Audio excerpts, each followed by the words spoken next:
Hey YouTube, BR21255, and today I'm going to do what did Monty Python say? Something completely different. Now for something completely different, rather. I'm going to talk about 5 of the guys that you will meet at an outdoor public shooting range. The first guy you'll meet out there is the old timer. Old timer's pretty easy to spot. He's wearing a Korean or Vietnam War veteran hat. He's got a gray beard, usually pretty impressive. He's been coming to the range now about every week ever since the range opened. He usually brings either a J-Frame Smith or a 1911 to shoot. If he's got a rifle, it's an old Norinco SKS he picked up at a swap meet back in the 80s. But he really doesn't do much shooting while he's out there because, let's face it, he's on a fixed income and ammo ain't cheap. So he spends most of his time either BSing with the range safety officer or quietly walking up and down behind the shooting tables, quietly critiquing, judging other people's choice in hardware or shooting techniques. But hey, if you ever get a chance to talk to the old timer, you really should, because he's always got some interesting stories, and some of them might even be true. The next guy you'll meet out the range is the hunter. In contrast to the old timer, the hunter, he's all business. He's out there to do one thing and one thing only, and that's sight in that $2,000 scope, 40 power scope he just bought for his $400 Ruger American 308. Because deer season starts in a couple of days. He doesn't have a lot of time. He's got to get that sucker sighted in. He's got to get back out to the woods to stand to check his trail cameras. And then he's got to, and all the while, swing by Cabela's and pick up some deer corn and doe urine while they still have it on sale. But hey, count yourself lucky if the hunter sets up next to you. Because if he does, you offered a spot for him, he will probably do the same for you. The next guy you meet out there, the Mosin Nerd. You've seen him. He's easy to spot. Rail thin, pasty complexion. Looks like the only light the guy typically gets is from the 40-watt bulb in his mom's basement.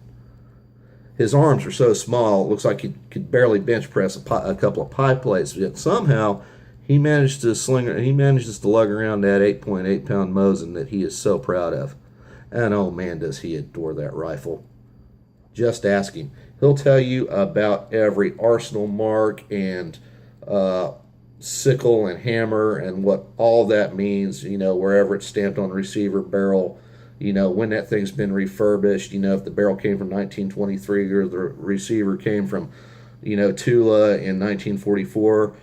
I mean, he knows it all. He loves that gun. I mean, he loves it so much, he'll tell you all about how the Mosin Nerd is the most widely produced, mass manufactured bolt-action gun ever. How more Germans were killed with Mosins in World War II than with any other gun. How all the top snipers have the most confirmed kills with what? A Mosin Nerd. If he has any other guns, it's usually an AK variant or a Tokarev pistol, because Mosin Nerd, he loves him some Tommy guns. Now, with all that talk about expert snipers and confirmed kills, yeah, even with all that, Mosin Nerd is probably all right. I think he's all right. Let's all hope so. Now, the fourth guy you'll meet out there is the reloader, or the brass collector. Now, the reloader, he stalks the range. He's looking for a mark. He's looking for somebody who's shooting whatever he happens to be reloading that week. When he finds his mark, he'll make his move. He'll sidle up next to you.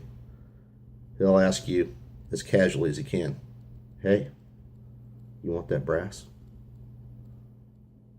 It's best just to tell him yes and let him take it. Because otherwise, you're likely to get into some conversation, philosophical, about how you're dumb if you don't reload, how you're just throwing away money if you don't reload. And then he'll start telling you about all of his special Wildcat loads that he plays around with. Trust me, Don't look him in the eye. Don't engage in conversation. Just say, yeah, you can have my brass, and keep on shooting. And the next guy I want to talk about, probably everyone's favorite range denizen, the Tactidude. Now, the Tactidude, he's another one. He's real easy to spot.